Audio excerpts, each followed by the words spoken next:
Yo! Eto na naman mga kamismo, panibagong trabaho na naman ng electrician dito sa barko. Ito yung ginagawa ko sa drinking fountain namin mga kamismo. Nagkakandak ako ng maintenance. Meron akong daily, meron akong weekly, tsaka meron akong monthly. Panoorin nyo mga kamismo para ma-aware kayo kung ano yung ginagawa ko dito. Let's go!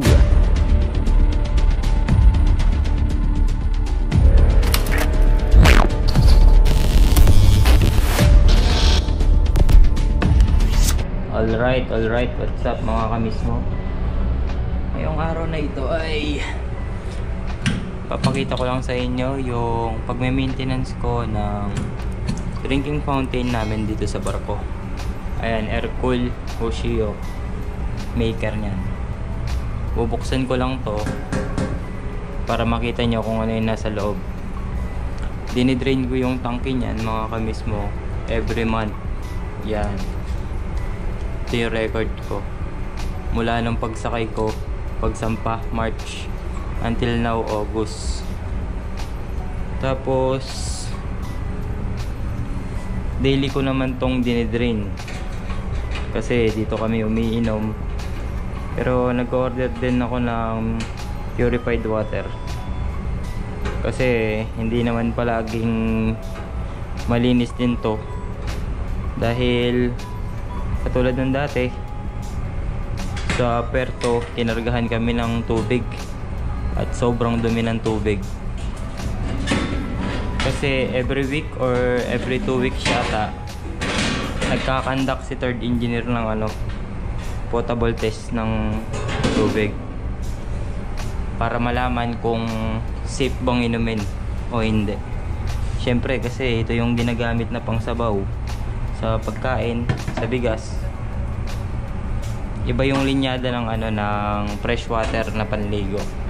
Iba rin yung linyada ng drinking water. Tsaka yung pangsabaw.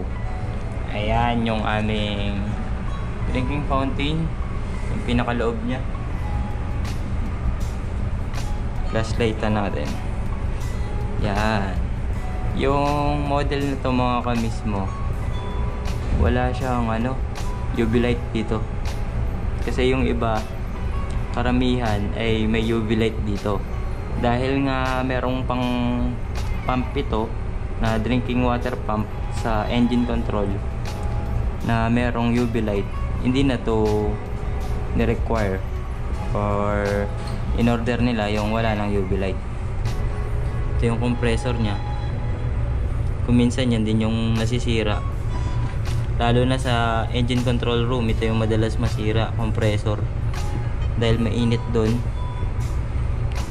Tapos nagloko bigla yung aking camera. Wait lang mga kamismo. At ayan na mga kamismo, dinidrain ko na. Sabi sa manual instruction nya, itong cooling tank ay tanggalin lang yung takip, then tapakan yung pedal. Ito yung pedal, tapak-tapak ko ngayon. Pwedeng sundutin niya ng screwdriver para maipit, para continuous running for 5 minutes. Yan, para ma-drain lahat yung tubig dito sa tangke. Tapos meron lang akong timba dito para malinis daw at safe na inumin. Tapos yung daily na draining nito is 5 minutes din, continuous running lang. Then after 30 minutes ay pwede na itong gamitin ulit. Ganun lang kasimple yung paglilinis nito mga kamismo. Yan. Tapos konting linis-linis na rin ng evaporator, compressor, yung fan nya, kasi marami nang alikabok yan. Every month kasi bago to buksan. Then aside doon mga kamismo, meron din itong filter element sa taas. Ipapakita ko yun sa inyo pagka sa susunod na vlog na lang, yung tungkol sa drinking water pump namin dito sa barko. So paano ba yan mga kamismo, hanggang dito na lang ang video na ito. At para updated ka sa mga bagong i-release na video ay huwag mong kalimutang mag-subscribe at i-hit ang notification bell para palagi kang updated sa mga bago kong i-release na video. Nag-upload ako ng mga electrical works, engineering works, at iba't ibang buhay namin dito sa barko. Ay. So, paano ba yan? Hanggang dito na lang. Hanggang sa muli. Bye-bye!